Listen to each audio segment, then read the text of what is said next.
gostaria de acolher a professora Maria Angélica. Vou dar uma salva de palmas a ela.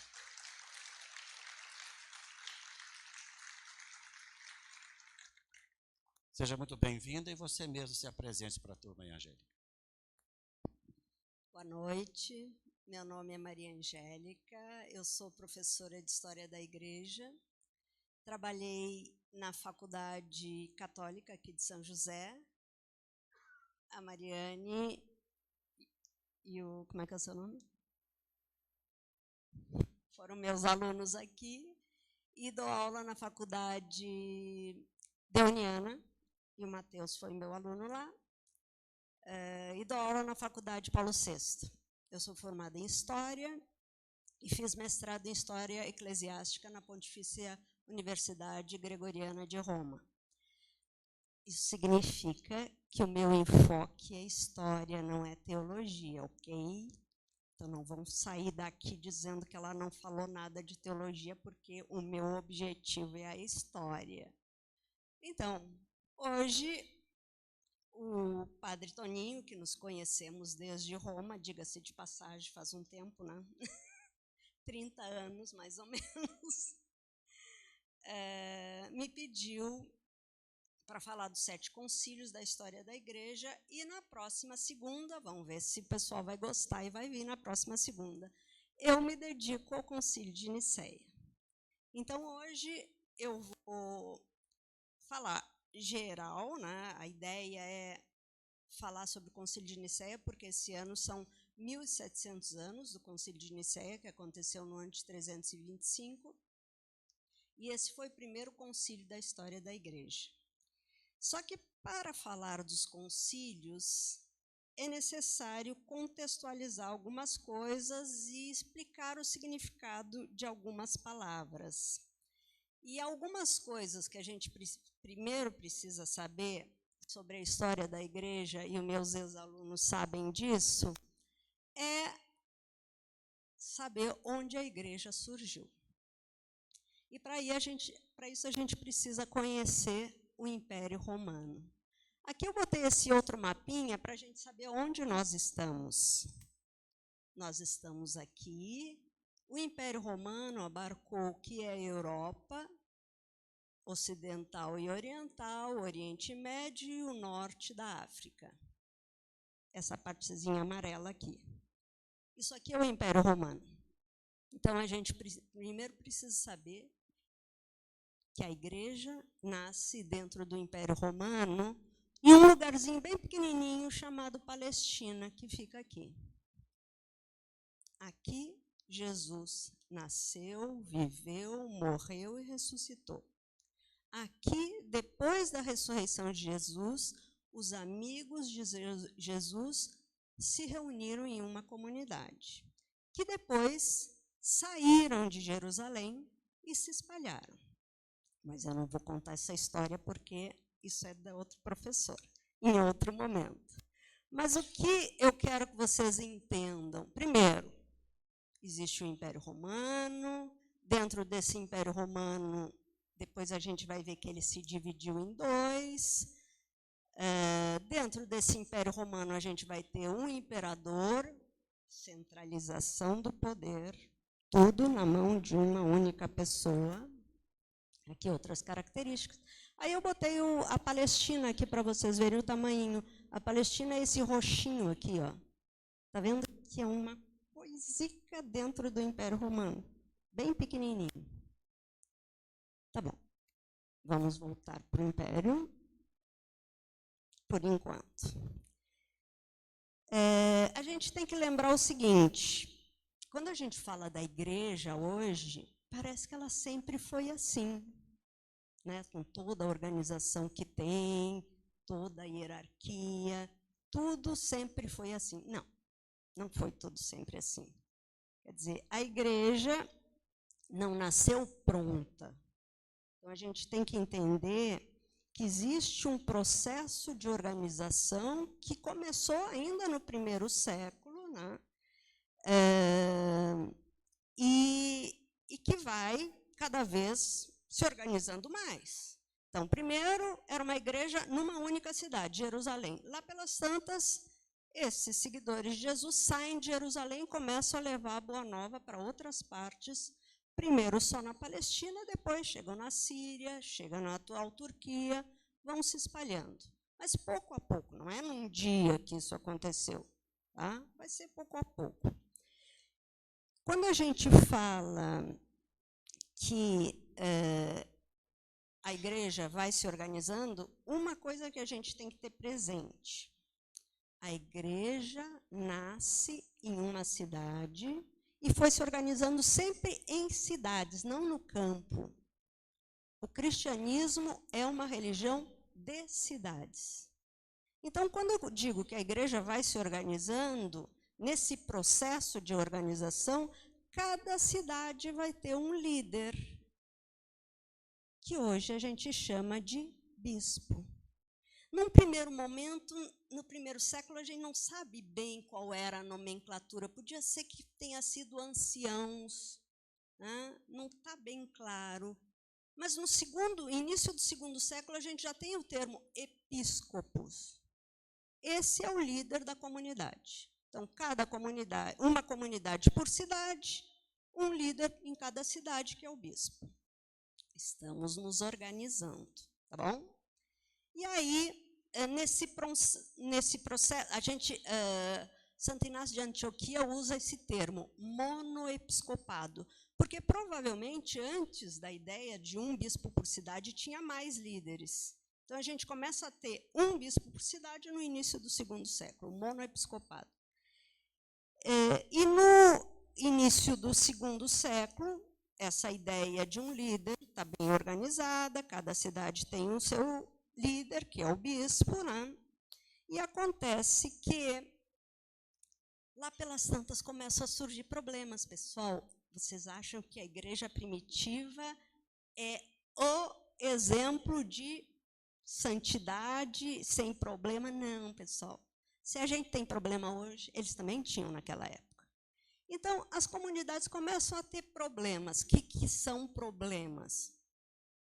O bispo fala uma coisa e aparece alguém que começa a dizer: não, eu entendo diferente.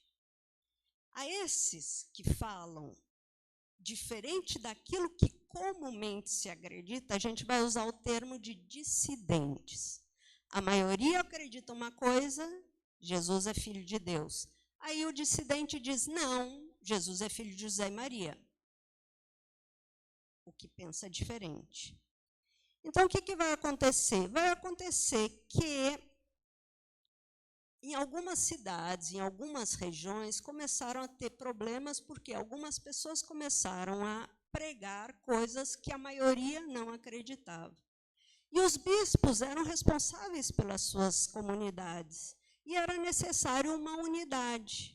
Então, quando aparecia um problema, eles vão propor a reunião com os bispos das cidades vizinhas para resolver o tal do problema.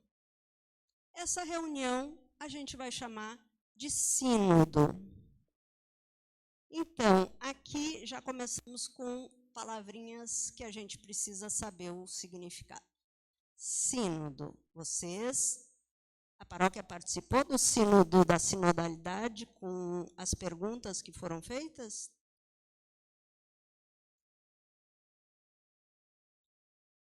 Teve aqui a participação da paróquia? Então, o sínodo da sinodalidade, a ideia, sínodo, é uma palavra grega que vem, a palavra sínodo vem do grego, que significa caminhar juntos, como vocês já estudaram.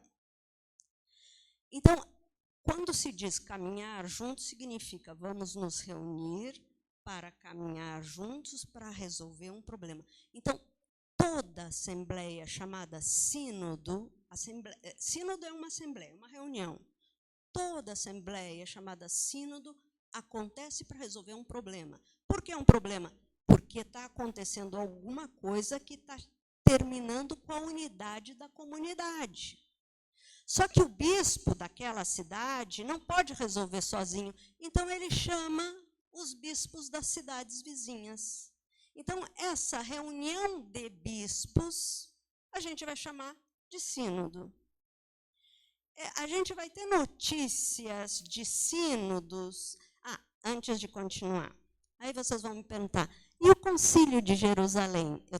Eu já cheguei no 2º século, vocês vão perguntar, o Concílio de Jerusalém aconteceu no 1º século. Tá, então vamos voltar. O Concílio de Jerusalém, que é relatado em Atos dos Apóstolos, foi uma assembleia. Concílio e sínodo são palavras que são sinônimos.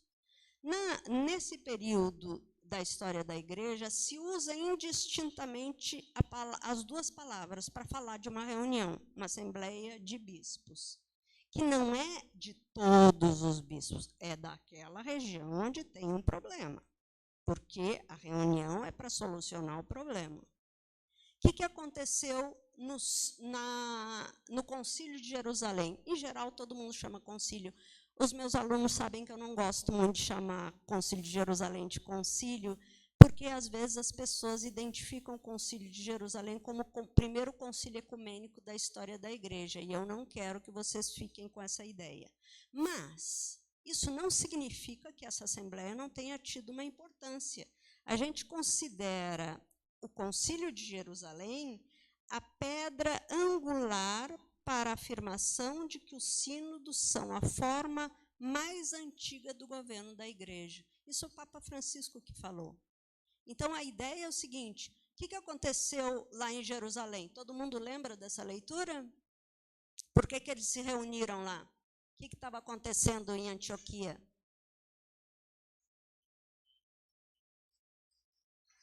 Os pagãos, aqueles que vinham, a gente usa o termo pagão, na Bíblia fala gentios, mas basicamente aquelas pessoas que eram politeístas. Eu esqueci de falar outra questão. Dentro do Império Romano, a religião daquelas pessoas, a maioria dos habitantes do Império eram politeístas, acreditavam em vários deuses ao mesmo tempo. O que aconteceu? Aconteceu que quando chegaram aqueles que saíram de Jerusalém em Antioquia, começaram a falar a boa notícia para quem era pagão, para quem era gentil, para quem era politeísta. E aí que alguns seguidores de Jesus, oriundos do judaísmo, queriam obrigar aquelas pessoas que para ser cristão precisava primeiro ser judeu, precisava se circuncidar. Então fizeram essa reunião em Jerusalém para resolver esse problema. Os pagãos têm que ser judeus primeiro para ser cristãos depois? Decisão, não. Basta. Não vamos entrar em mais detalhes, porque esse não é o objetivo aqui. O ponto foi uma assembleia para resolver um problema. Então, o Concílio de Jerusalém, ou a Assembleia de Jerusalém, foi a primeira experiência que a gente tem da ideia de caminhar juntos, da ideia de que uma pessoa não decide sozinha, mas um grupo de pessoas. No Concílio de Jerusalém, a gente não usa o termo episcopos. Ali a gente tinha anciãos, apóstolos e discípulos. Então, ali nos Atos, vocês vão ver quem estava. Tinha mais gente daqueles que eram relatados. Barnabé não era apóstolo, tá bom? Era um discípulo. Paulo se considera apóstolo, mas só para a gente ter uma ideia. Então, o que eu quero dizer, se considera mais ou menos que essa assembleia teria acontecido no ano 50, tá? Aqui tudo é mais ou menos no 1º século, absolutamente. Foi no ano 50? Provavelmente não, mas por ali. Tá? Então, a gente já teve no 1º século uma assembleia, resolveu um problema. No 2º século, mais ou menos na metade do 2º século, a gente começa a ter sínodos locais para resolver sempre o problema, e geralmente o problema é alguém que começa a pregar alguma coisa que não é conforme a maioria, e essas pessoas que começam a pregar algo diferente do que a maioria acredita, eles vão receber um nome, que é o nome herético. Eu até tenho medo de falar essa palavra, porque hoje em dia, no Instagram da vida, em TikTok da vida, as pessoas usam tão facilmente essa palavra que eu tenho medo de usar. E os meus alunos também sabem disso. Mas, tecnicamente, vamos ver a origem da palavra. Também é uma palavra grega que significa coisa escolhida ou escolha. E, basicamente, a ideia da heresia vai significar um partido, uma escola, uma preferência por uma doutrina, uma filosofia, um modo de viver. No cristianismo primitivo, ela passou a identificar os dissidentes. Então, quando aquele sínodo, aquela assembleia se reunia, era para tratar da pregação do tal do herético, que andava dizendo por aí. Eu estou pegando um exemplo, tá? Andava dizendo por aí que Jesus não era filho de Deus, mas era filho de José e Maria. Esse é um exemplo. Tem várias pessoas que foram consideradas heréticos que vão ser julgadas nessas pequenas assembleias. O sino é uma reunião de bispos da região, onde apareceu aquele lá. E aquele dissidente lá, que vai ser chamado herético, ele, às vezes, é um bom falador. Ele tem boa argumentação e já tem um grupeto atrás dele. Então, justamente, os bispos se reúnem porque está acontecendo uma divisão entre os cristãos para resolver o problema, para voltar à unidade. Tá? E aí, aqui eu estou ainda nos antecedentes, aqui estou na explicação das palavras. Né? Então, aqui a gente considera o herético aquele que não segue a ortodoxia. E o que é a ortodoxia? É basicamente também uma palavra que vem do grego, né? Reta opinião, a opinião que é considerada verdadeira. Então, o herético é aquele que prega algo diferente daquilo que mais ou menos a maioria pensa. O herético também é, às vezes, chamado de heterodoxo. Palavrinhas para vocês terem, né? Eu sei que, às vezes, não se usa muito, é bom saber. O que eu quero, ainda falando desses sínodos regionais que acontecem a partir da metade do segundo século. Segundo século, mais ou menos a partir de 150. O que as assembleias fazem? Se reúnem para resolver um problema. Qual é o problema? O dissidente que anda pregando uma coisa diferente que a maioria acredita. O que esses bispos decidem? Julgam se ele está correto ou está errado. Está errado? Tá. Qual é a punição? Excomunhão. Retirar da comunhão eclesial. Essa é a punição. Significa que essa pessoa que está pregando algo que é considerado errôneo, sai da comunhão eclesial. Não faz mais parte. Parênteses. Essa ideia que algumas pessoas têm de que um herético vai ser condenado à morte, pessoal, isso é Idade Média. Na Idade Antiga, o máximo de punição para alguém que fala alguma coisa que é considerada errônea é retirar da comunhão eclesial. Ele não pode mais participar daquela comunidade. Tá? Se alguém tiver pergunta, pode parar, que eu respondo. Diga. Não, é convidado. Se ele não aceita, ele é excomungado. Mas se ele vai lá, vai pensar um pouco com seus botões e decide, tá bom, eu errei, ele volta. Tá? Então, existe a possibilidade. Não, a excomunhão não é eterna. A excomunhão é uma etapa que a pessoa pode refletir e dizer, me arrependo, e é recebido de volta na comunhão eclesial. Tá? Até o século IV, essas assembleias regionais, porque isso aconteceu na Palestina, aconteceu no norte da África. Não eram todos os bispos, só os bispos daquela região. Sempre que tinha algum problema, né? Não vou falar todos os problemas, mas em vários lugares teve alguém que pregou uma coisa considerada errônea e os bispos da região se reuniam. Essas assembleias eram chamadas indistintamente de sínodo ou concílio, como eu disse, sínodo em grego, concílio em latim. Concílio significa reunião. Acontece que, daqui a pouco, a gente vai usar o termo concílio para os concílios ecumênicos. Tá? Vou falar dele, porque ainda estou nos antecedentes, vamos chegar lá. Deixa eu só... Tá, agora a gente chega no século IV. Deixa eu voltar aqui para o Império.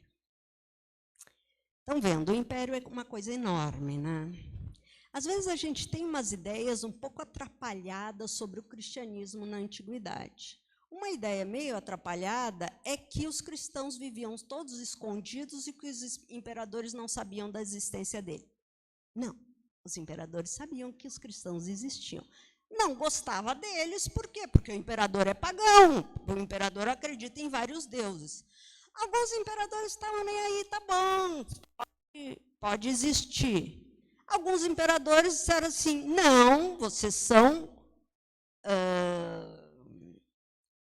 traidores do Império Romano, porque não seguem as leis do Império.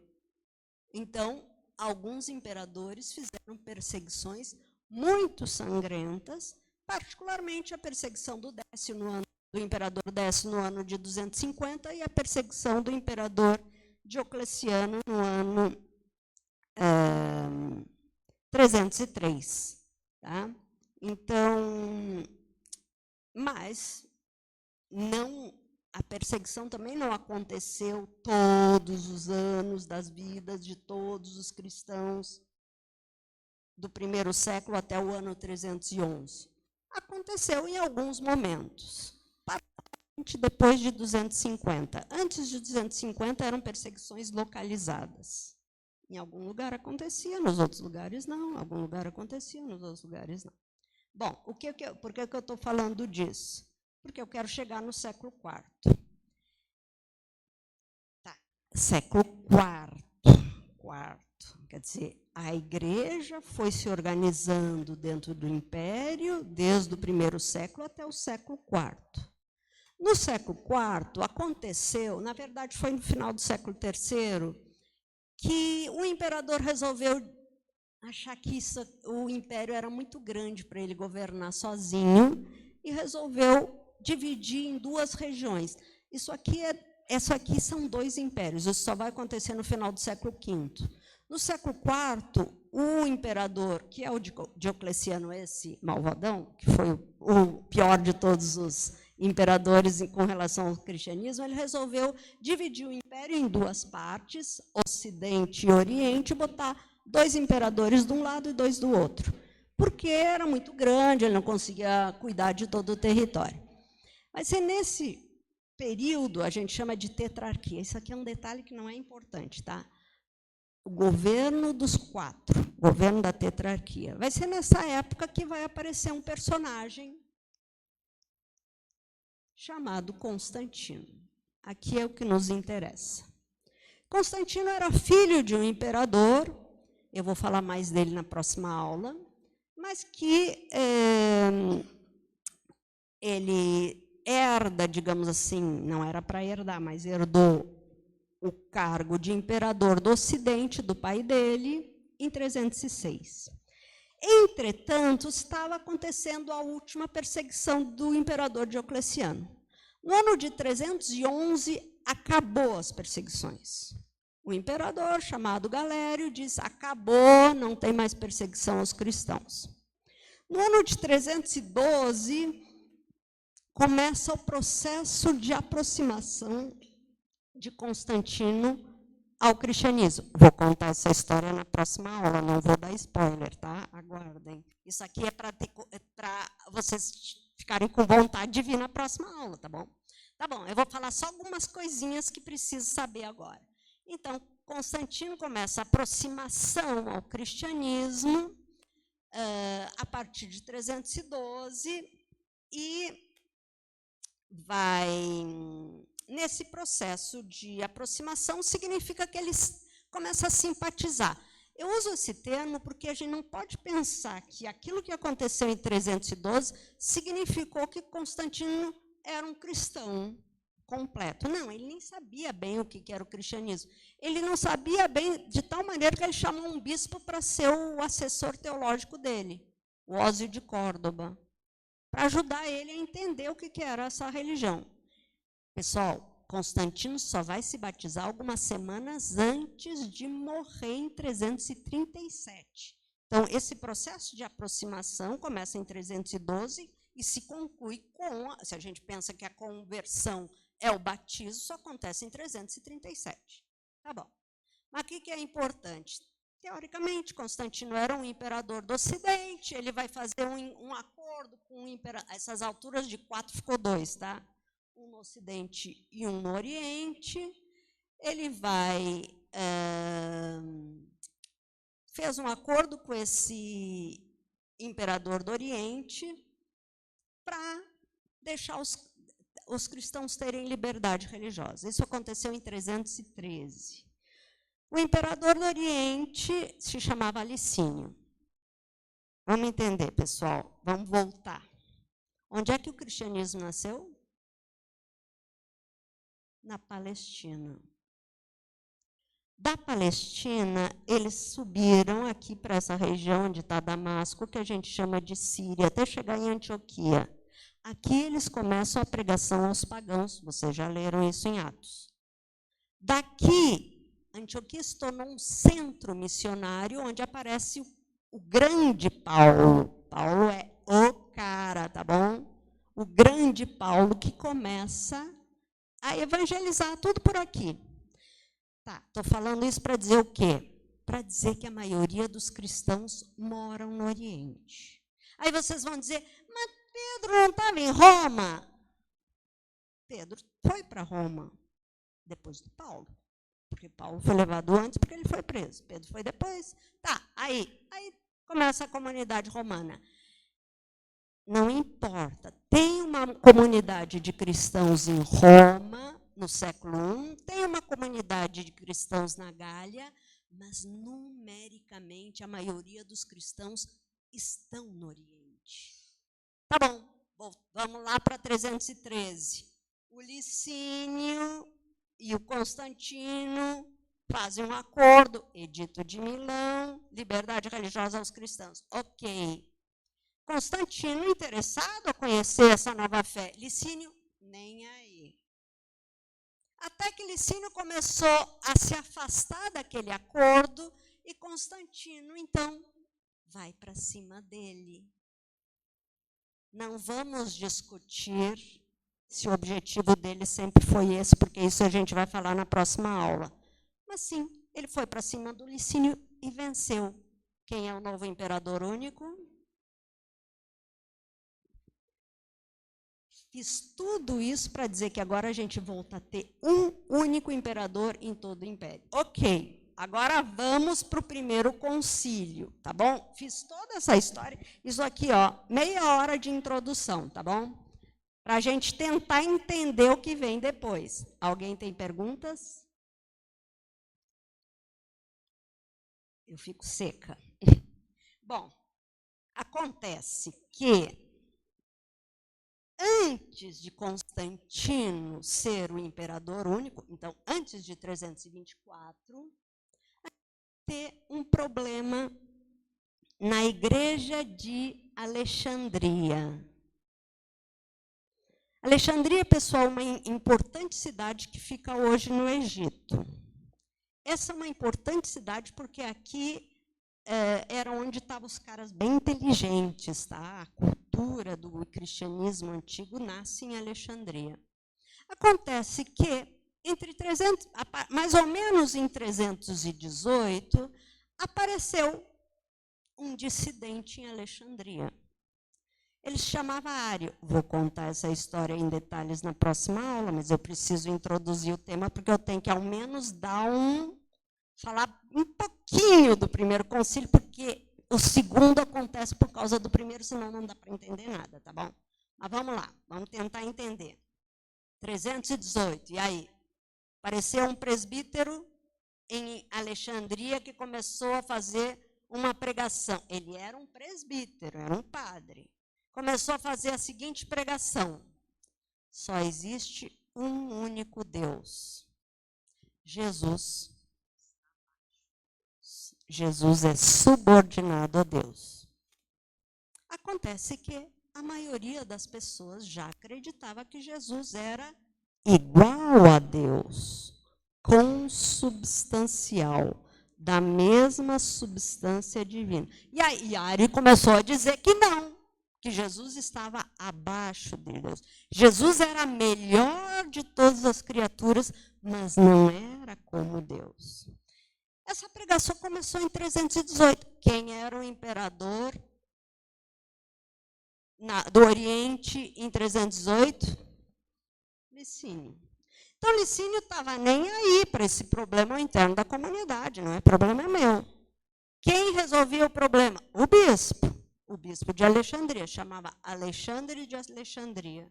Então, quando Ário começou essa pregação, o bispo tenta resolver, conversa com ele, não aceita, chama os bispos da região, faz um sínodo, se decide condenar Ário, mas o Ário era muito bom de língua, né? Falava muito bem, as ideias dele já tinham se espalhado para outros lugares, então o problema não foi, por mais que o bispo tenha feito vários sínodos ali na região, não se resolveu o problema.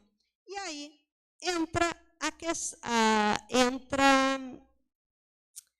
entra Constantino na história. Por quê? Porque quando Constantino se tornou imperador único,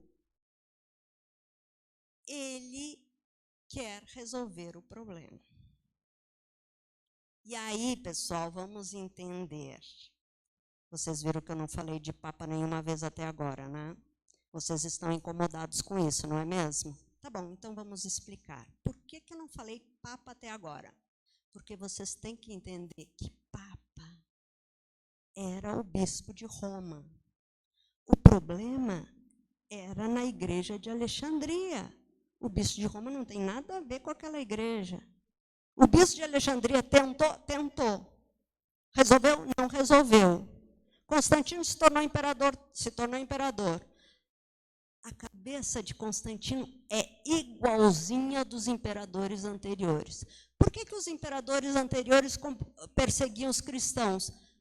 Porque os imperadores que perseguiram os cristãos, particularmente os dois grandes, Décio e Diocleciano, eles diziam que os cristãos atrapalhavam a unidade do império. Porque ao não adorar os deuses, lembram que no império estão os politeístas, isso dividiu o império. Constantino tem essa ideia. Qual ideia? Unidade. O império precisa da tal unidade. Tudo bem que ainda tem pagãos, mas como ele está se aproximando do cristianismo, ele acha que tem que resolver a divisão entre os cristãos. Para isso, então, Constantino convoca o primeiro concílio ecumênico da história da igreja, que vai acontecer em Niceia e que eu vou falar dele na próxima aula. Niceia fica aqui, perto de Constantinopla. Constantinopla era a capital ainda não era, tá? Mas aqui o mapa é posterior. Na verdade, Constantino ainda morava em Roma, mas ele vai se mudar para essa cidade, que ele resolveu botar o nome de Nova Roma. Mas, de qualquer maneira, Constantino acredita que precisa uma assembleia com a participação do maior número de bispos da maior parte do império, universal, para tentar resolver o problema da pregação do Ário. Então, aqui, quando se fala concílio ecumênico, a gente tem muito a cabeça, não sei se aqui tem uma equipe da paróquia que trabalha com ecumenismo, eu sei que alguns alunos meus seminaristas atuavam nessa área, mas vamos entender, quando se fala concílio ecumênico, não tem nada a ver com movimento ecumênico ou com ecumenismo. Quando se usa o termo concílio ecumênico, significa uma assembleia que deveria ter a participação do maior número de bispos do universo. Ecumênico significa universal. No caso, o universo, naquele momento, é o Império Romano, tá bom? Umbigo do mundo eles são, tá bom? Então, eles só conhecem eles mesmos, tá? Então, o universo é o Império Romano. Então, o concílio ecumênico é um concílio com a participação de maior número possível de bispos para resolver um problema. Vamos entender. Todas as assembleias, os sínodos e os concílios ecumênicos acontecem para resolver um problema. Tá? No caso aqui, a pregação de Ário, que dizia que Jesus não era Deus como Deus Pai. Resultado. Eu vou dar o spoiler, tá bom? Mas eu vou falar com mais detalhes na próxima aula. Decisão de Nicéia. Jesus, sim, é Deus como Deus Pai. Tecnicamente, definição da divindade de Jesus. Qual é a importância dos concílios ecumênicos, particularmente dos 7 primeiros que o padre Toninho quer que eu fale para vocês? A importância é que eles começaram a definição doutrinal, da doutrina. Aí vocês vão dizer, mas as pessoas não acreditavam já que Jesus era Deus como Deus Pai? Sim, acreditar uma coisa. Definição dogmática está escrito ali. Isso só acontece nos concílios. E a doutrina cristã foi estabelecida nos 7 primeiros concílios da história da igreja. Por isso que são tão importantes. Vou falar do primeiro depois, eu já disse, aguardem. Todo mundo entendeu o concílio ecumênico? Espera aí, deixa eu me achar aqui.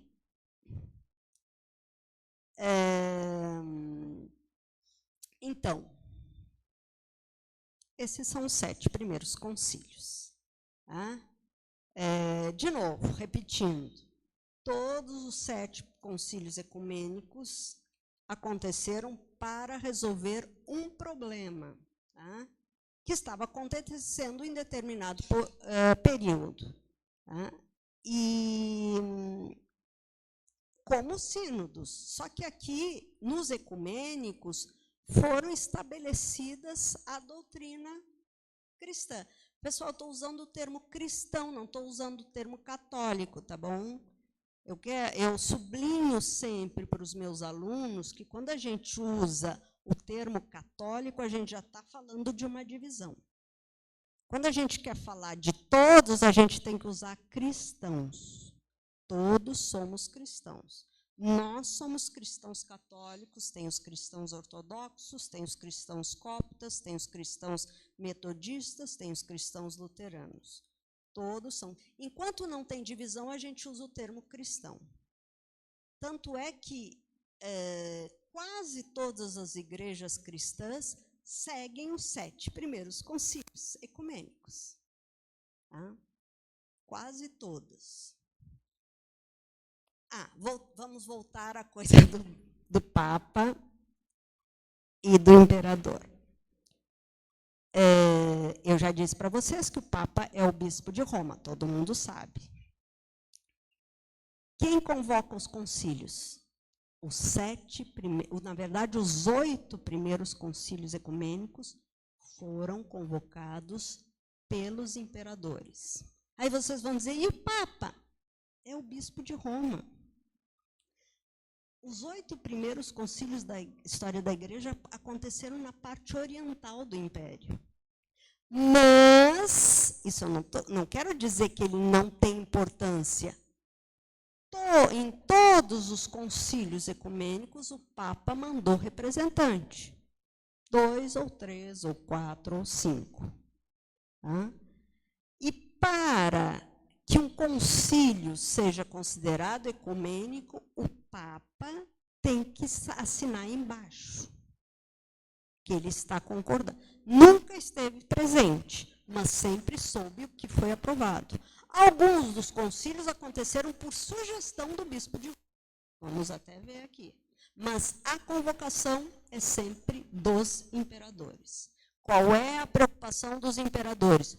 Unidade do império. Poder governar melhor.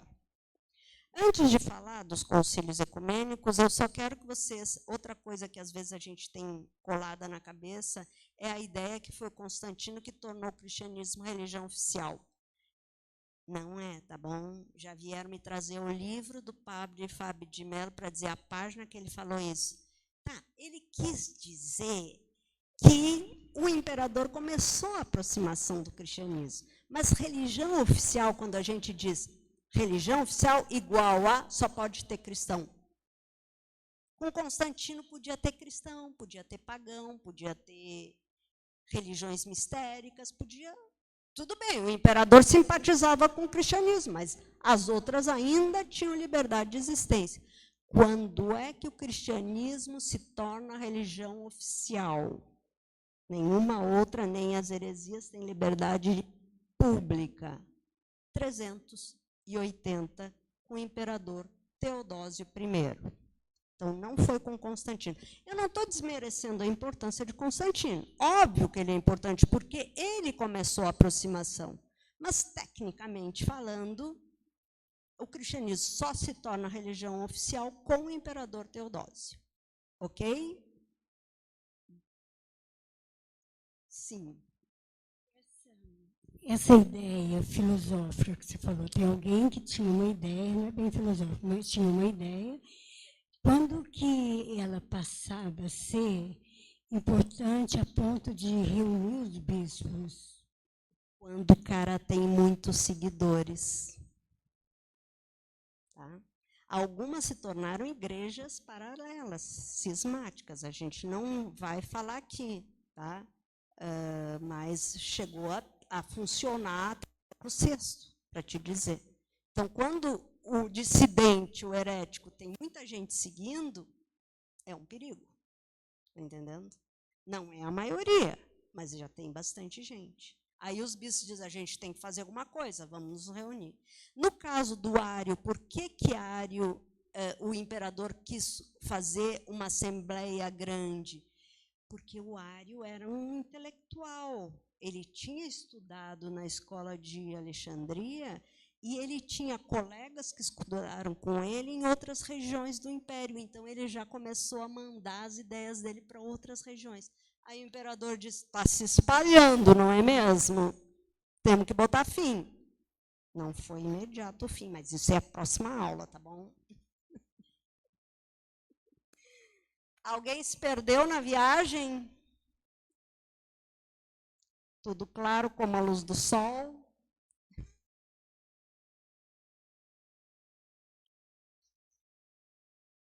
Qual? O bispo Cesário.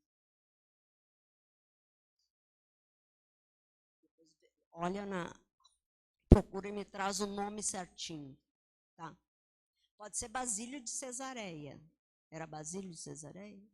Depois dá uma olhadinha. O Basílio é do século IV. Ele foi super importante para clarificar os termos para a definição trinitária que a gente vai ver agora no segundo.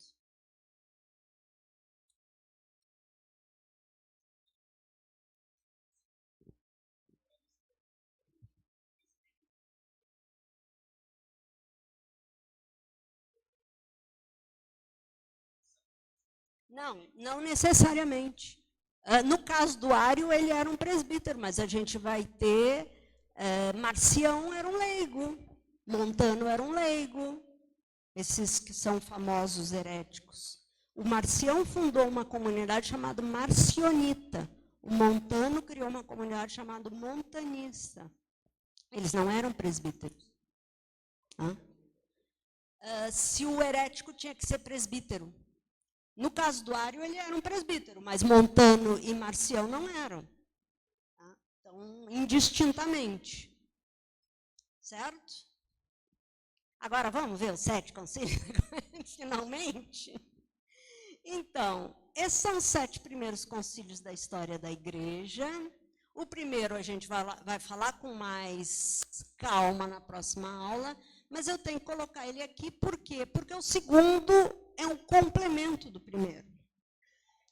Depois, o terceiro, o quarto, estão ligados entre eles. O quinto, o sexto, estão ligados entre eles. E o sétimo é meio autônomo. Sempre o nome do concílio é o nome da cidade ou palácio onde ele se reuniu. Tá? Então, o primeiro aconteceu em Nicéia, que era essa cidade onde tinha esse palácio imperial.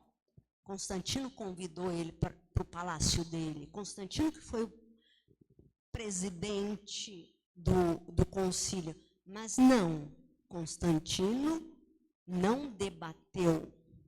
Quem debateu foram os bispos. Constantino nem entendia bem do cristianismo ainda, mas ele que convocou e ele que fez a abertura oficial, diga-se de passagem. Então, agora, vamos ver os 7 primeiros. Esse a gente vai ver na semana que vem. E aí, uma das coisas que eu digo para os meus alunos, e aqui tem 3 para comprovar, é que a gente, quando fala dos concílios, tem que ter 4 perguntinhas. Quando, onde, por quê e quais as decisões. Isso é para a prova deles, tá bom? Das crianças. Tá. Quando, a data. Eles odeiam de ter que guardar a data, mas os 4 primeiros, para um futuro padre, são fundamentais. Tem que saber. O primeiro, então, tem que saber mesmo quem não vai ser padre, tá bom? É bem importante. Depois, o porquê? Porque todo concílio acontece para resolver um problema. Tá? Quais as decisões? Já que o pessoal está lá reunido, eles tratam vários outros assuntos, mas eu reduzo para a solução da razão do encontro. Então, não é que foi só aquilo, mas eu dou uma enxugada, né, porque a cabecinha das crianças, às vezes, não é muito extensa, então a gente reduz para 2 ou 3 decisões.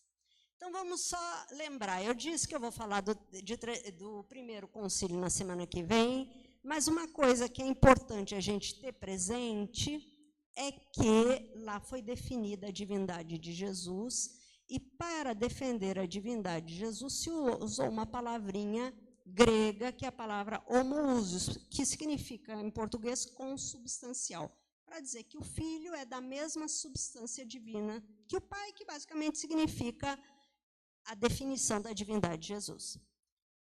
Ali foi estabelecida, essa palavra aparece no símbolo, no credo, tá? Niceno. Qual é o problema de Niceia? Os bispos, na hora, assinaram embaixo. 2 não assinaram, 2 amigões do Ário. Então, o Ário e mais 2 foram excomungados. Agora que o imperador se aproximou do cristianismo, além da excomunhão, exílio. Vai lá para os quintos, né, sozinho, sem família, sem ninguém, pensa com calma do que tu anda falando e, quem sabe, volta. Então, desde a aproximação do imperador ao cristianismo, além da excomunhão, a gente vai ter o exílio, máximo de punição. E aí que muita gente assinou sem acreditar. Voltaram para casa, cada um ficou falando uma coisa diferente daquilo que tinha sido estabelecido. Aí a gente vai ter uma grande confusão, porque a gente vai ter comunidades arianas, que seguem o que Ário diz, comunidades semi-arianas. Pessoal, é uma grande confusão teológica, é meio complicadinho isso. O fato é que está uma bagunça e não só os arianos e semi-arianos, então tinha cidade que era ariana, cidade que era semi-ariana, cidade que era nicena, cidade que metade da comunidade era nicena e metade era semi-ariana. Então, era uma grande confusão. Para piorar, então, dentro desse contexto, a gente vai ter os 3 grandes inteligentes. Inteligentes são os escritores eclesiásticos. Eu me esqueci de falar disso quando eu falei dos sínodos para resolver os problemas do segundo século. Alguns teólogos começaram a escrever, iniciar o desenvolvimento da teologia cristã para dizer que aquele fulano lá dissidente, aquele herético, estava errado. E para dizer que ele estava errado, ele dizia assim, nós acreditamos nisso, nisso e nisso, e ele está errado. Então, esses a gente chama de escritores eclesiásticos. Eu falo escritores eclesiásticos, que é mais amplo. Em geral, se usa o termo padres da igreja. Só que teve escritor eclesiástico que não é padre da igreja, e não é porque ele não é padre da igreja que o cara não era um cara bom e inteligente, tá bom? Então, a gente tem que também tirar esses preconceitos da nossa cabeça. Escritores eclesiásticos mais amplo. Tá. E aí, 3 escritores eclesiásticos, nesse caso, são 3 padres da igreja, começaram a clarificar o termo, porque, de fato, não tinha ficado claro lá em Niceia, e eles vão, esses foram Basílio de Cesareia, Gregório de Nice e Gregório de Nazianzo. Eram 3 bispos que eram amigos e inteligentes, intelectuais. Então, eles vão, para explicar, eles vão dizer que é uma natureza, a divina, em 3 pessoas, o Pai, o Filho e o Espírito Santo. Então, basicamente, aqui a gente tem o debate trinitário. Quando esses 3 começam a explicar isso, apareceu um grupo. Além dos arianos e semi-arianos, apareceu um outro grupo, os inimigos do Espírito Santo. O que são os inimigos do Espírito Santo? Aqueles que acham que o Espírito Santo não tem a natureza divina. Então, dentro desse contexto, para tentar resolver, então, por que acontece o segundo concílio ecumênico? Por causa de um grupo denominado pneumatômacos, inimigos do Espírito Santo. Então, o objetivo era convencer. Não convenceram, porque na hora que estava todo mundo sentado lá, os pneumatômacos se levantaram e saíram. Tá bom. E os que não eram pneumatômacos ficaram. E aí, o que eles decidiram? Definir a divindade do Espírito Santo. E aí colocaram um adendo no credo, no símbolo niceno, e por isso ele passou a se chamar niceno-constantinopolitano. Tá? Então, a gente diz que o século IV, que aconteceu o primeiro concílio de o concílio de Nicéia de 325 e o concílio de Constantinopla de 381, foi um século do debate trinitário, da relação pai-filho, lá em Nicéia, e da relação pai-filho-Espírito Santo, lá em Constantinopla. Aí a gente chega no século V e a gente vai ter o foco do século V. Os debates teológicos do século V vão ser cristológicos. Aí vocês podem me dizer, sim, mas a definição da divindade de Jesus também é cristológica. Sim, é cristológica, mas ali a definição que Jesus é Deus como Deus Pai está dentro da cristologia. Mas quando tu fala da relação pai e filho, depois a relação pai e filho do Espírito Santo, a gente está falando da questão trinitária. Aqui a discussão é cristológica. E qual é o foco da questão cristológica? A pessoa de Jesus tem a natureza divina, já tinha sido definido em Nicéia, ok. Mas também tem a natureza humana? Para nós é óbvio isso, né? Mas parece que naquele período não era tão óbvio assim. Só que a motivação para convocar o concílio nem foi isso. A motivação para convocar o concílio foi a briga entre 2 bispos sobre o nome a ser dado para Maria. Não está falando que Jesus Cristo era verdadeiramente homem também. Começou uma briga entre 2 bispos. Aí vocês vão dizer, Mas bispo briga? Briga. Então, um era o bispo de Alexandria, chamava Cirilo, e o outro era o bispo de Constantinopla, chamado Nestório. Essas são duas igrejas bem importantes. Aqui tem um monte de coisa nessa briga. Tem. Nestório começou a dizer que o melhor título a briga era sobre Maria, não era sobre Jesus Cristo, era sobre Maria. Qual é o título a ser dado para Maria? Nestório começou a achar que o melhor título era Cristotocos, mãe de Cristo. Cirilo começou a dizer, não, o melhor é Theotokos. Aí os dois começaram a brigar, não se entenderam. Como não se entenderam, pediram para o bispo de Roma, primado de honra, fazer um sínodo em Roma para julgar a questão. O bispo de Roma julgou a questão, mas nenhum dos dois aceitou. E aí o imperador achou que a coisa estava grave, então o imperador se chama Teodósio II, convoca, aí eu esqueci de falar que o que convocou o segundo foi o imperador Teodósio, mas tudo bem. Esse é o Teodósio II, que vem a ser neto daquele Teodósio, e convoca essa assembleia para discutir a briga dos dois bispos. Tá? E esse aconteceu em 431, em Éfeso, ali onde fica Éfeso, aqui embaixo, ó, junto ao mar Egeu. Constantinopla fica aqui, Éfeso fica aqui. E ali as decisões do Terceiro Concílio Ecumênico de Éfeso foram a definição do primeiro dogma mariano. Maria, mãe de Deus. O termo a ser dado para Maria é Theotokos. Tá? Mas, dentro do debate sobre o nome a ser dado para Maria, começou a se discutir se em Jesus Cristo estava também a natureza humana. E ali vai se usar um termo cunhado por Cirilo de Alexandria, que é o termo união hipostática, para dizer que em Jesus Cristo coexistiam as duas naturezas, humana e divina. Qual foi o problema? Se usou o termo união hipostática, mas não se explicou essa questão. Eu sei que é uma parte meio complicadinha isso aqui, eu não vou me aprofundar, tá? Mas, em todo caso, ficou claro? Não. Se usou já o termo união hipostática? Sim. Mas isso vai dar margem para reinterpretações. Tá? Então, não se explica como se dava a união das duas naturezas na pessoa de Jesus Cristo. Isso vai dar margem para um debate que vai levar ao quarto concílio ecumênico.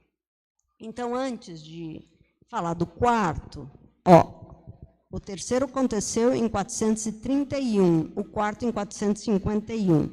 Nesse meio tempo, apareceu um monge lá em Constantinopla que começou a dizer, sim, eram duas as naturezas. Mas aí, depois do batismo, as duas se uniram e só pode que ficou a mais forte. Qual é a mais forte? A divina. Então, esse personagem era um monge, chamava Eutiques. Esse Eutiques, então, começou a pregar que Jesus tinha uma única natureza, que era a natureza divina. Pessoal, esse é um debate oriental. No Ocidente, nunca se levantou essa discussão, porque no Ocidente era óbvio que Jesus tinha sido verdadeiramente homem. Mas o fato é que essa discussão, esse Eutiques era bom de lábia, tinha seguidores. O bispo de Constantinopla, ele estava em Constantinopla, o bispo de Constantinopla achou que ele estava errado, convocou um sínodo de bispos da região e ele foi condenado. Isso aconteceu em 448. O que acontece? Eutiques tinha amigos na corte. E aí, os amigos de Eutiques convenceram o imperador a convocar uma assembleia para reabilitá-lo, porque ele tinha sido excomungado em 448. E aí, em 449, aconteceu uma assembleia que seria um concílio. Foi convocada pelo imperador. Acontece que o próprio bispo de Roma, o próprio bispo de Constantinopla, desconfiado que essa assembleia convocada pelo imperador para reabilitar Eutiques tinha um plano secundário, o bispo de Constantinopla escreveu para o bispo de Roma, que era um intelectual, tá? Leão Magno, era um escritor eclesiástico, um padre da igreja também, além de ser bispo de Roma, que ele escrevesse uma carta explicando a ideia romana sobre a doutrina cristológica. O bispo de Roma, como eu disse, não vai nessas assembleias, mas mandou 2 delegados. Esses delegados chegaram lá, nessa assembleia, que aconteceu em Éfeso também. Eu não estou chamando de concílio, porque não é um concílio. E o presidente não deixou os delegados papais, os representantes do Papa, ler a carta. E nessa Assembleia de 449, Eutiques foi reabilitado e foi definido como doutrina cristológica o monofisismo. Ou seja, foi definido que a ideia da doutrina cristológica é que Jesus só tinha natureza divina. Os delegados papais voltaram para Roma, contaram para o Papa ficou furioso, chamou aquela assembleia de Latrocínio de Éfeso. E o Papa Leão Magno começou a escrever para o imperador, o Teodósio II, que tinha sido aquele que tinha convocado Éfeso e convocou essa assembleia, dizendo para o imperador que tinha que convocar outro concílio, porque aquela assembleia lá tinha definido uma coisa errada. Então, no caso de Calcedônia, foi o imperador que convocou a pedido do Papa. Tá, não foi o Teodósio II. O Papa mandou carta, diz precisa um novo concílio. O imperador não precisa, porque aquilo lá que foi definido eu concordo. O Papa mandou outra carta, precisa um concílio. O imperador diz não precisa. Até que o Papa diz, está precisando desenhar, não é mesmo? Mandou delegados até Constantinopla. Quando esses delegados chegaram, o imperador tinha morrido, graças a Deus, e foi sucedido pela irmã dele, chamada Pulquéria. A Pulquéria era uma nobre irmã do imperador. É bem interessante a história da Pulquéria, porque é uma mulher poderosa, coisa que naquele período a mulher não tinha poder nenhum, tá bom? E ela tinha escolhido não se casar. Mas para ser imperatriz tem que ser casada. Então, e aí ela casou com um general do exército. Ela tinha feito uma opção de castidade. Eles fizeram um acordo ali, o outro queria ser imperador, e ela casaram, entre aspas, né? E os dois, Marciano é o nome dele, e Pulquéria, convocaram o 4º Concílio Ecumênico para, justamente, como no Concílio de Éfeso, de 431, não tinha ficado claro a coexistência das duas naturezas na pessoa de Jesus Cristo, e como naquela assembleia que o Papa chamou de Latrocínio de Éfeso, tinha sido definida o monofisismo como doutrina cristológica, precisava essa assembleia para anular aquela lá e para explicar a doutrina cristológica. Então, essas foram as razões, e justamente as decisões foram que foi anulada o latrocínio de Éfeso e vai ser definida a doutrina cristológica. Em Jesus Cristo, uma só pessoa, coexistem as naturezas humana e divina, íntegras, completas, sem mistura, separação. É a definição cristológica, que é uma frase retirada da carta do Papa Leão Magno.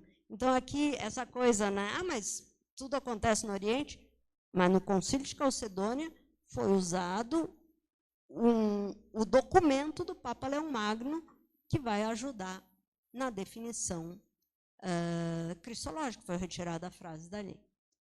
Como eu já disse, pessoal, não é só isso que esses 4 concílios definem, mas essa é a parte doutrinal mais importante.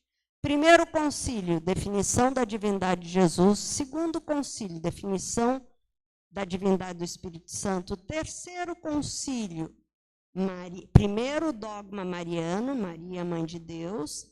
Quarto concílio, definição cristológica, Jesus verdadeiramente, homem verdadeiramente Deus. Alguém se perdeu?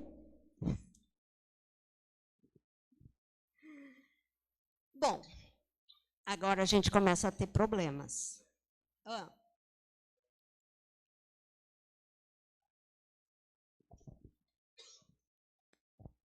Estava lembrando a frase de Calcedônia, até você confirma, Mateus, que está mais fresquinho na sua cabeça. União sem confusão, distinção sem separação. Então, essa é a frase desse concílio, para falar da união hipostática. União sem confusão. Distinção sem separação das duas naturezas, humana e divina de Jesus. De um lado, para condenar o monofisismo, que dizia que tinha se unido de tal maneira que só tinha ficado uma, e acontece que aquele Nestório, eu não falei porque não dá tempo de falar tudo, né? Mas aquele Nestório lá que brigou com Cirilo, ele falava que Jesus tinha 2 naturezas e separava tanto que parecia que eram 2 pessoas. Então, o concílio de Calcedônia condena o monofisismo e o nestorianismo também. Além do Eutiques, obviamente, que foi excomungado e mandado para o exílio. Tá? Agora a gente vai ter um problema. Quando Calcedônia define a doutrina cristológica que Jesus tem as 2 naturezas, aquela ideia do Eutiques já estava dando muito certo no Egito. Então, agora a gente vai ter que, basicamente, a Igreja do Egito se torna uma igreja monofisita. Então, vocês que pensam que o primeiro cisma começa com Lutero, não, pessoal, a gente está no século V e já tem uma igreja cristã separada. Eles são cristãos como nós, mas não são católicos. Eles são chamados de coptas. Eles acreditam que Jesus só tem a natureza divina. Então, a gente tem uma parte do império que está dividido. Então, daqui para frente, a gente vai ter 200 anos os imperadores tentando convencer os monofisitas a voltar para a unidade da igreja. Então, os próximos 2 concílios, o 5º e o 6º, é uma tentativa que não deu certo de tentar convencer os monofisitas a voltar para a unidade da igreja. Tá? Então, é uma decisão dos imperadores para manter a unidade do império. Resolveu? Não. Os coptas são coptas até hoje, são monofisitas até hoje. Mas são os próximos 2 concílios acontecem por causa disso. Entretanto, a gente vai ter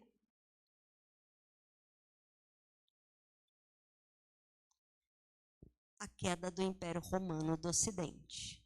Então, a essas alturas do campeonato, desde 395, desde Teodósio Grande, aquele que tornou o cristianismo religião oficial, a gente não tem mais 2 regiões de um único império, a gente tem 2 impérios. Império Romano do Ocidente e Império Romano do Oriente. O Império Romano do Oriente é mais conhecido como Império Bizantino, mas pode usar os 2 termos, tá? Ou Império Bizantino ou Império Romano do Oriente. O Império Romano do Ocidente vai cair. no ano de 476. O que significa cair? Não vai existir mais. Essa unidade de um território com um único imperador não tem mais, e justamente o que a gente vai ter é que aquilo que era o antigo Império Romano do Ocidente, agora vai estar dividido em vários reinos. Os povos germânicos vão entrar, cada um vai se fixar em um lugar, vai fundar um reino. A gente não vai entrar nesse assunto porque está acontecendo no Ocidente, os concílios aconteceram no Oriente. Entretanto, o Oriente continua a existir. E aí a gente vai ter, dentro desse contexto, o Quinto Concílio Ecumênico. Então, o Quinto Concílio Ecumênico foi convocado pelo imperador Justiniano, vai acontecer em Constantinopla, e como é a segunda vez que acontece um concílio em Constantinopla, às vezes os livros chamam essa assembleia de Segundo Constantinopolitano, e, basicamente, ele vai acontecer para confirmar um documento civil do imperador Justiniano. O imperador Justiniano foi um imperador bem importante do Império Romano do Oriente, porque reorganizou o direito romano, etc. e tal. Mas ele acha que tem que resolver os problemas com os monofisitas. Para isso, então, ele publicou um documento civil condenando 3 teólogos que ele acreditava que os monofisitas iam ficar felizes. Vamos entender, os monofisitas, a maneira deles pensar, quando eles dizem que acreditam que Jesus só tinha natureza divina, segue o pensamento de uma escola teológica que a gente chama de escola alexandrina. A escola antioquena pensava um pouco diferente, que era a escola base do bispo Nestório. Então, o imperador pensou assim, vai que os monofisitas vão ficar felizes se eu condenar 3 teólogos da escola que é inimiga deles. Então, basicamente, o Quinto Concílio Ecumênico de Constantinopla vai acontecer para confirmar a condenação desses 3 teólogos que têm um apelido, eles se chamam 3 capítulos. Então, essa é a motivação. A Assembleia é convocada para confirmar um documento imperial civil do imperador Justiniano, e os bispos, então, se reúnem em Constantinopla e confirmam a condenação dos 3 capítulos. A ideia do imperador Justiniano era essa. Vamos condenar os 3 capítulos, os 3 teólogos da escola antioquena, os monofisitas vão voltar para vão ficar felizes e vão voltar para a unidade da igreja. Não, não voltaram. Acabou. O 6º concílio vai acontecer em 680, quando a gente teve uma mudança drástica no Império. E aqui a coisa do contexto que a gente precisa saber. O que acontece?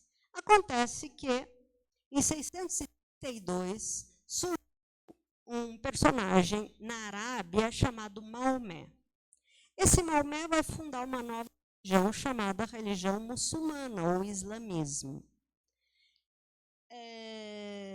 Maomé morreu em 632, e depois da morte dele, ele conseguiu fazer, enquanto estava vivo, que toda a Arábia, que era politeísta, se tornasse monoteísta, e deixou como mandato para os seus seguidores que eles deveriam levar essa nova religião para fora da Arábia. Depois da morte de Maomé, eles conquistam tudo isso aqui, que era Império Romano do Oriente. Justamente o Egito, onde estavam os monofisitas, está entendendo? Então, quando a gente chega em 680, aquele território não é mais do imperador. Além disso, antes de toda essa história dos muçulmanos, surgiu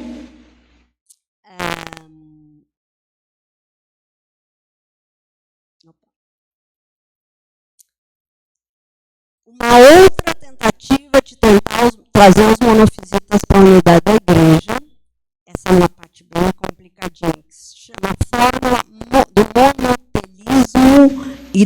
monoenergismo, que era uma tentativa de acobertar o monofisismo. Então, apareceu um patriarca de Constantinopla, patriarca é o bispo de Constantinopla, a gente dá o nome de patriarca. Um patriarca que começou a dizer assim,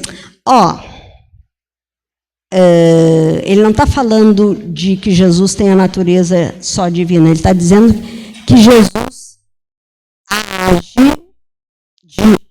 com uma única energia e uma única vontade. Monotelismo, única vontade. Monoenergismo, única energia.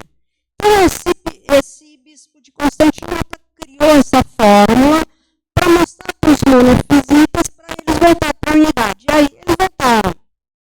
Só que aí apareceu outro bispo de Jerusalém e disse assim, isso está errado. Aí tentaram calar a boca do bispo de Jerusalém, porque aí tinha o apoio do imperador. O que fez esse bispo, chamava o patriarca Sérgio de Constantinopla? Mandou uma carta para o bispo de Roma. E o bispo de Roma disse que estava certo. Estava errado. Ok. O fato é que o monotelismo, a aprovação do monotelismo e monoenergismo é uma fórmula errônea que ficou em vigor no Oriente e isso dificultou a relação entre o Oriente e o Ocidente.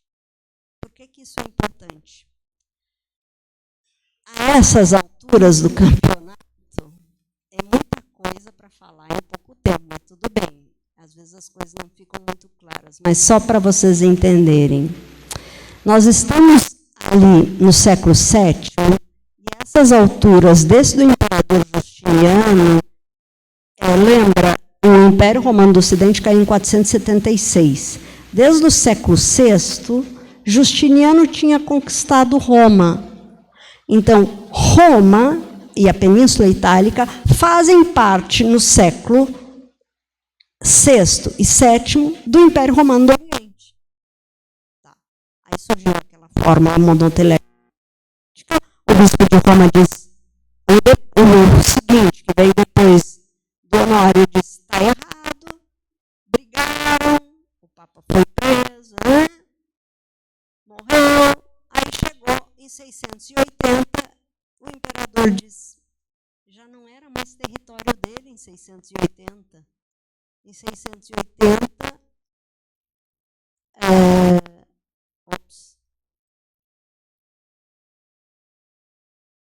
os monofisitas já pertencem ao império, ao território muçulmano. Então, em 680, o imperador disse, é melhor fazer as pazes com Roma, que é uma província minha, do que está tentando convencer os monofisitas que moram no outro território. Então, a gente vai ter que as fórmulas do monotelética e monoenergética foram condenadas e os patriarcas que difundiram essa fórmula também foram condenados, inclusive o bispo de Roma, Honório. Isso vai dar um problema ao longo da história, porque ele cometeu um erro, mas isso é outra história. Tá? Então, a partir de agora, os imperadores não estão mais preocupados com a unidade da igreja com os monofisitas. Por quê? Porque os monofisitas agora fazem parte do império, fazem parte do território muçulmano, não há mais preocupação do imperador. E, finalmente, o sétimo concílio ecumênico é uma temática muito peculiar, mas é bem falada, né? Sobre a questão de uma questão que vai surgir no século VIII, quando lá pelas tantas, vamos entender, isso não acontece no Ocidente, só no Oriente, quando, em 730, o imperador do Império Romano do Oriente, o Império Bizantino, resolve proibir que as pessoas venerem as imagens, porque ele acredita que isso é idolatria. Então, ele dá início a uma perseguição das imagens, que a gente dá o nome de iconoclasmo. A palavra iconoclasmo é usada para qualquer momento quando alguém destrói uma imagem. Então, quando aquele bispo, alguns anos atrás, destruiu uma imagem de Nossa Senhora na televisão, aquela estátua, isso foi uma prática iconoclasta. A gente usa a palavra iconoclasmo sempre quando alguém destrói imagens. Isso começou com esse imperador, que chamava Leão III, que resolveu, achando que as pessoas não estavam venerando, mas estavam adorando, proíbe a prática. A prática de venerar as imagens, a gente dá o nome de iconodomia. Então, ele proíbe. Ele proibiu civilmente, mas o filho dele resolveu tornar isso uma questão teológica. Então, o filho desse Leão III, imperador, convocou um sínodo, uma assembleia de bispos, para tornar o iconoclasmo não só, ali vai ser estabelecido isso, que o iconoclasmo, que a veneração das imagens não é somente uma idolatria, mas é também uma heresia. O pai pensava assim, o filho deu um aspecto religioso à perseguição, até que se tornou imperatriz uma mulher chamada, que era uma iconódola, alguém que praticava a veneração das imagens, e vai ser Irene que vai convocar o 7º Concílio Ecumênico. E as decisões do 7º Concílio Ecumênico foi justamente anular o Sínodo de Éria. Por quê? Porque tinha dito que a veneração não era somente idolatria, mas era também heresia. Então, anula aquela assembleia, o Sínodo de Éria, e estabelece a aceitação da representação do sagrado e a veneração das imagens, usando a definição de um outro padre da igreja, que foi João Damasceno, que era um monge, usando as palavras adoração, a gente adora somente a Deus, as imagens nós veneramos. Então, essa é a definição do 7º Concílio Ecumênico. Tenho 5 minutos ainda. Só para encerrar, eu fiz um pequeno gancho, né? Eu sei que as coisas são muita coisa e é pouco tempo, né? Vamos ver se com só o Concílio de Nicéia pode ficar mais claro, mas é que são muitas questões teológicas que um pouco são complicadas, né? O nosso teólogo aqui pode explicar melhor do que eu, que não sou teóloga, né? Mas em todo caso.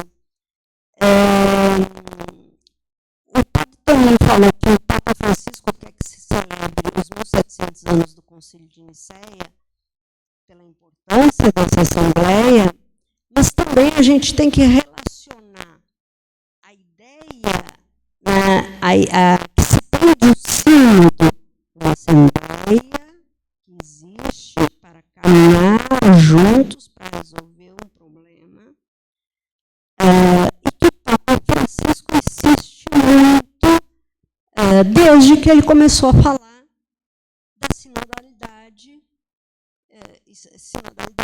desde que ele pensou no sínodo da sinodalidade. Então, aqui, a importância dos sínodos para o Papa Francisco porque ele acredita que isso é necessário para resolver os problemas da igreja. E aqui, eu estava lendo um texto que falava que a primeira vez que mas em 2013, o Papa, já na Evangelii Gaudium, fala da palavra, uma vez de sinodalidade. E depois ele vai utilizar a palavra em algumas entrevistas posteriormente.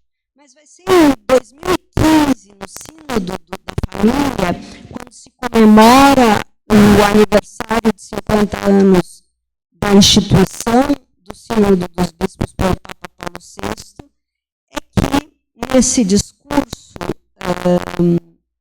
que tem disponível no site do Vaticano, é que ele vai mencionar vai dizer que a sinodalidade é um elemento constitutivo da igreja, justamente porque ele vai dizer que é através do sínodo que se organiza a igreja. É constitutivo da igreja.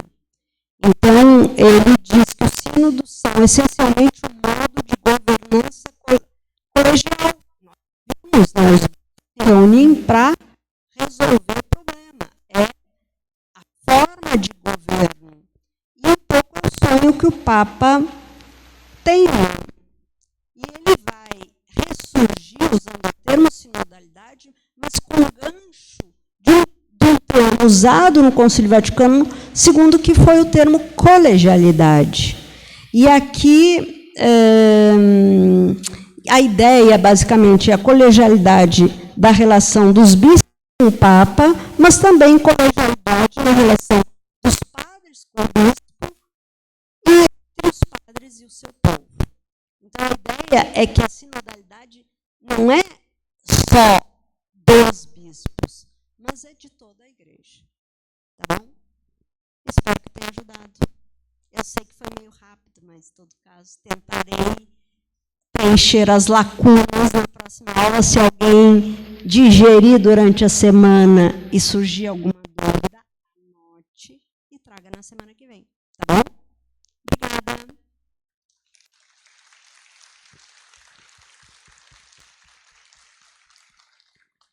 A gente agradece a aula da Maria Angélica, da professora, exatamente o que eu havia dito a ela, né, para fazer essa panorâmica dos 7 primeiros concílios e depois focar no concílio de Nicéia. E a sugestão dela é ótima. Durante a semana, essa aula está gravada, vocês podem assistir, cada dia assiste 15 minutinhos e tal, com muita calma lá em casa. Esses slides vamos também disponibilizar lá no site.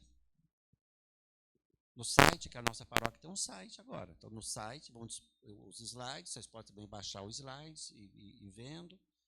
Se tiver alguma dúvida, anota. Quem sabe, na próxima segunda, podemos começar com as dúvidas. Né? Na próxima segunda, alguém anotou alguma dúvida aí e tal, que viu durante a semana, etc.